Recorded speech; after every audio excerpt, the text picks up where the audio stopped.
Imagine un homme, aux mains calleuses par le travail acharné, mais à l'esprit d'un génie. Il est relégué aux tâches les plus humbles, ignoré, méprisé, jugé par la couleur de sa peau dans une institution qui prétend célébrer le savoir. Mais lorsque le désastre menace de consumer des décennies de découvertes et l'héritage d'une ville entière, c'est ce même homme, le simple concierge que tous avaient rejeté, qui se révèle être la seule lumière capable de sauver tout ce qu'il chérissait. Son histoire est celle d'une injustice flagrante, d'une résilience inébranlable et d'une rédemption qui forcera même les cœurs les plus endurcis à revoir leurs préjugés. Kwame Adebayo arriva à Okaven un matin gris d'automne, la petite ville nichée au cœur d'une forêt de chênes centenaires semblant tout droit sortie d'une carte postale ancienne. Il conduisait sa vieille camionnette, des souvenirs amers et la poussière d'une vie précédente collée à ses roues. Okaven, avec ses maisons victoriennes impeccables et ses rues pavées, était l'antithèse des quartiers animés et bruyants qu'il avait toujours connus. Il cherchait la paix, l'anonymat, un endroit où les fantômes du passé ne le poursuivraient pas à chaque coin de rue. Le Evergreen Research Institute, une imposante bâtisse de pierre grise datant du début du siècle, était sa destination. C'était là qu'il avait décroché un poste de technicien de surface, un euphémisme poli pour concierge, une tâche bien en deçà de ses qualifications, mais un refuge qu'il avait désespérément cherché. Kwame était un homme d'une trentaine d'années, grand, avec des épaules larges et un port altier que même les modestes vêtements de travail ne pouvaient dissimuler. Sa peau ébène contrastait vivement avec la pâleur ambiante de Okaven. Ses yeux, souvent lointains, cachaient une intelligence perçante, affûtée par des années d'études et de recherches avancées en cryptographie et ingénierie des systèmes complexes. Mais ici, à Evergreen, il n'était que Kwame, le nouveau concierge. Dès le premier jour, le regard des habitants d'Okaven, teinté d'une curiosité distante et parfois d'une méfiance à peine voilée, l'avait frappé. À l'Institut, l'accueil était poli, mais empreint de la même condescendance invisible. Monsieur Abernathy, le chef de la sécurité, un homme aux tempes grisonnantes et au regard perçant, l'avait observé avec une intensité particulière lors de la visite des locaux. « Tu te souviens de l'essentiel, Kwame » avait dit Abernathy, les mains croisées derrière le dos. « La propreté, la discrétion. Et surtout, ne te mêle pas de ce qui ne te regarde pas. Ici, les informations sont sensibles. » Le ton était neutre, mais l'inflexion finale résonnait comme un avertissement direct. Kwame avait acquiescé d'un mouvement de tête, son expression impénétrable. Il avait l'habitude d'être sous-estimé. Il l'avait même recherché. Les semaines se transformèrent en mois. Kwame polissait les sols de marbre, vidait les poubelles des bureaux, nettoyait les laboratoires étincelants et immaculés. Il était le fantôme silencieux qui traversait les couloirs de l'Evergreen Institute, écoutant les bribes de conversation sur les dernières avancées en biologie cellulaire, en intelligence artificielle et en astrophysique, des domaines qu'il connaissait intimement. Il observait les chercheurs, leurs visages parfois illuminés par la découverte, parfois marqués par la frustration. Et il observait le cœur, le système central de l'Institut. Le cœur n'était pas un système informatique ordinaire. C'était une merveille d'ingénierie du milieu du siècle dernier, une entité monolithique et labyrinthique qui intégrait la gestion énergétique, la climatisation des archives séculaires et le réseau de données principales. Il était conçu avec une architecture unique, presque organique, et fonctionnait avec des algorithmes propriétaires si complexes qu'ils étaient devenus une forme d'art perdu. Seuls quelques rares experts dans le monde en connaissaient les rouages, la plupart d'entre eux aujourd'hui disparus.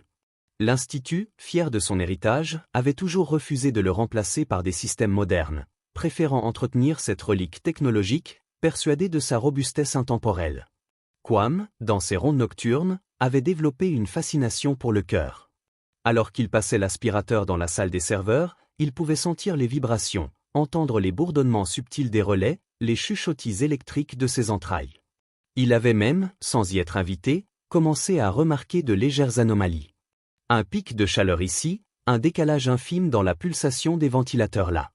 Il essayait d'en faire part au personnel technique, mais ses observations étaient balayées d'un revers de main. « C'est normal, c'est un vieux système », disait un jeune technicien aux lunettes tombantes. « Laisse ça aux experts, Kwame. » Abernathy, en l'entendant une fois essayer d'expliquer une fluctuation de tension, avait lâché un rire sec. « Le cœur a été conçu par les plus grands esprits.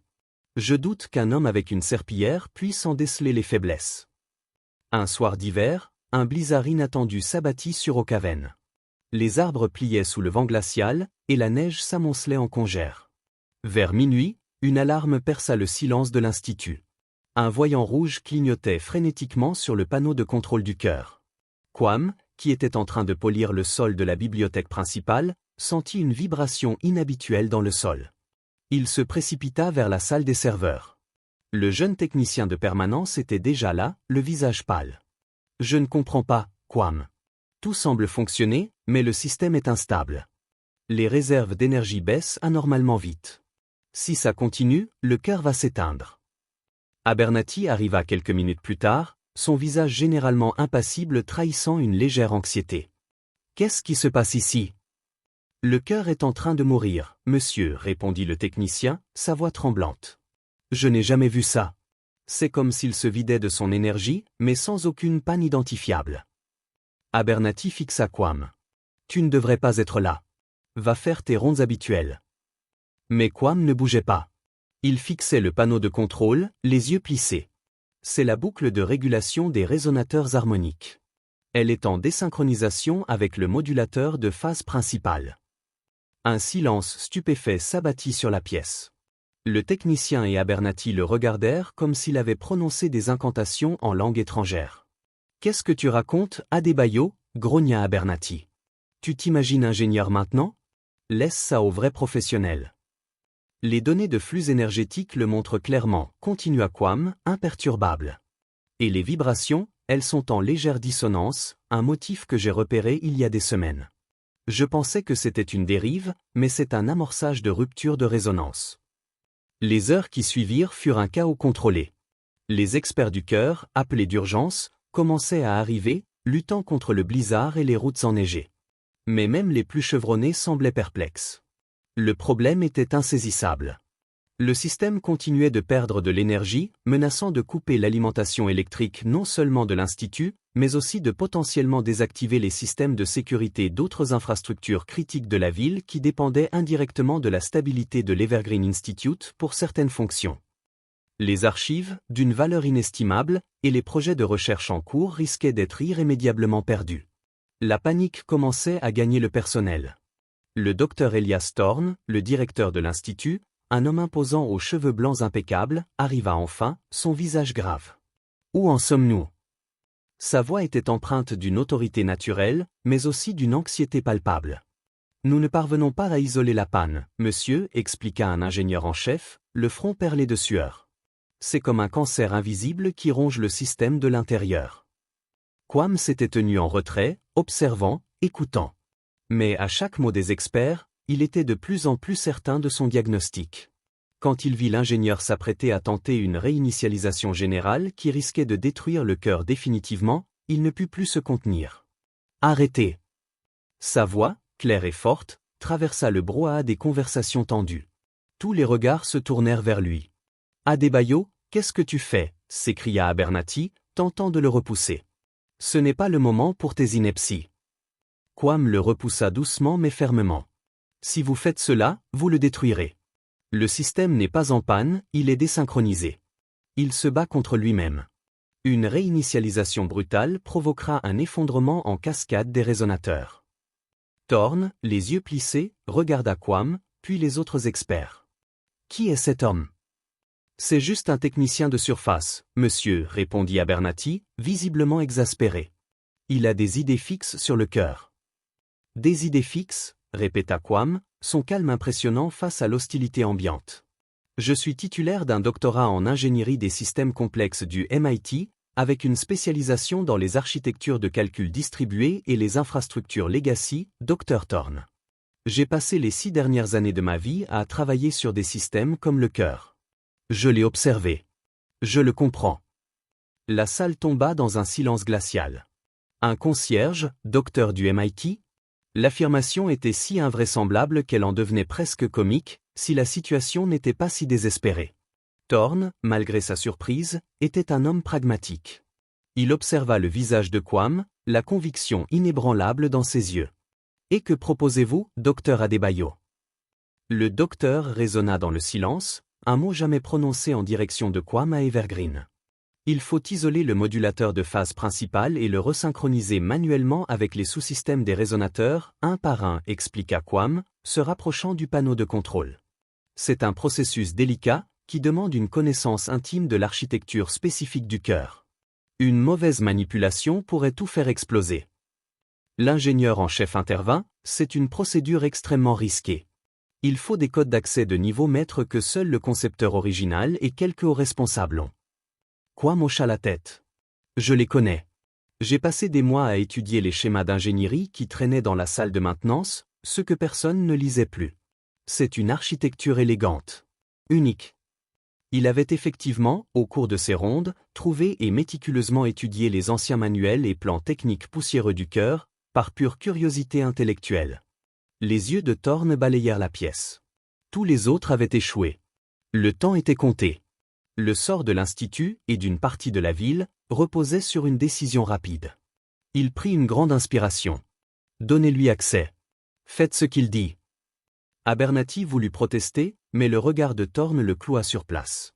L'ingénieur en chef, après une hésitation visible, déverrouilla le panneau d'accès maître. Quam se pencha sur les commandes.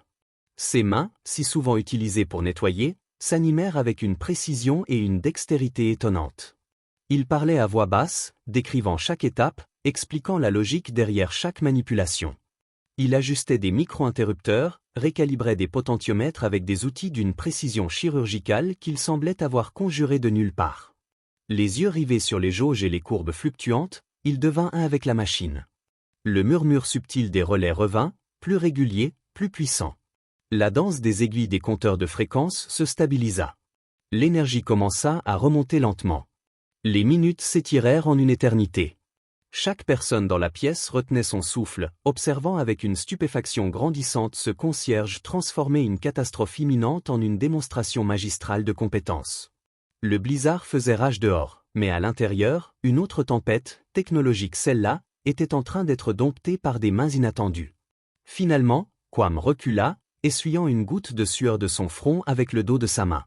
Le voyant rouge avait disparu, remplacé par une lueur verte apaisante. Les bourdonnements du cœur reprirent leur rythme habituel, un ronronnement stable et puissant. Un silence pesant remplit la pièce, puis éclata en un soupir collectif de soulagement. Thorne fut le premier à briser le silence. Il s'approcha de Quam, son visage, d'abord tendu, s'illumina d'un respect profond. « Docteur Adebayo ? Nous vous sommes redevables au-delà des mots. » Il tendit la main, que Quam serra. Abernathy, les joues légèrement empourprées, s'approcha aussi. Son regard, jadis rempli de méfiance, était maintenant empli d'une confusion et d'une humiliation évidente. Je ne sais pas quoi dire.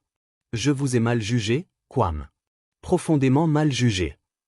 Il baissa les yeux, incapable de soutenir le regard de Quam. Quam lui offrit un petit sourire. Les apparences sont souvent trompeuses, monsieur Abernathy. Dans les jours et les semaines qui suivirent, l'histoire de Quam Adebayo, le concierge génie, se répandit comme une traînée de poudre à travers Ocaven et au-delà. Les articles de journaux, les reportages télévisés vinrent mettre en lumière non seulement son incroyable exploit, mais aussi l'ironie et la tragédie de son emploi dissimulé. Le docteur Thorne offrit immédiatement à Quam un poste de directeur de l'ingénierie des systèmes à Evergreen, avec un salaire et des responsabilités dignes de son talent. Quam accepta, à la condition qu'il puisse aussi superviser un programme de mentorat pour les jeunes issus de milieux défavorisés, afin qu'il ne soit jamais sous-estimé comme il l'avait été. L'Institut, autrefois bastion d'un certain élitisme silencieux, commença à changer. Le respect de Quam n'était pas seulement basé sur ses compétences, mais aussi sur sa dignité, son calme face à l'adversité et son absence totale de rancune. Les chercheurs, qui l'avaient autrefois à peine remarqué, venaient maintenant le consulter, cherchant ses conseils éclairés sur des problèmes complexes. Les habitants d'Ocaven, d'abord gênés, puis admiratifs, apprirent une leçon précieuse. Les masques de l'apparence et du préjugé tombèrent, révélant une réalité plus riche et plus nuancée. Abernathy, le chef de la sécurité, fut l'un des plus transformés.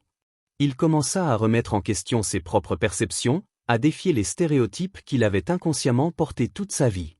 Il initia des discussions sur la diversité et l'inclusion au sein de son équipe de sécurité, et fut le premier à accueillir les jeunes protégés de Quam avec une chaleur inattendue.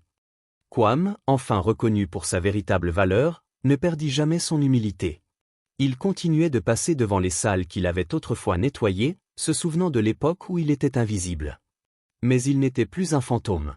Il était une présence, un mentor, un leader, et un rappel vivant que la vraie richesse d'un être ne se trouve jamais dans la couleur de sa peau ou la nature de son emploi, mais dans la profondeur de son esprit et la force de son caractère. Il avait trouvé la paix qu'il cherchait, non pas dans l'anonymat, mais dans l'acceptation de sa propre lumière, et en illuminant le chemin pour les autres. Morale, ne laissez jamais la couleur de la peau ou les apparences trompeuses vous aveugler à la valeur et au génie qui peuvent résider en chaque être humain, car la dignité et le talent n'ont pas de couleur et peuvent surgir des endroits les plus inattendus pour sauver le monde.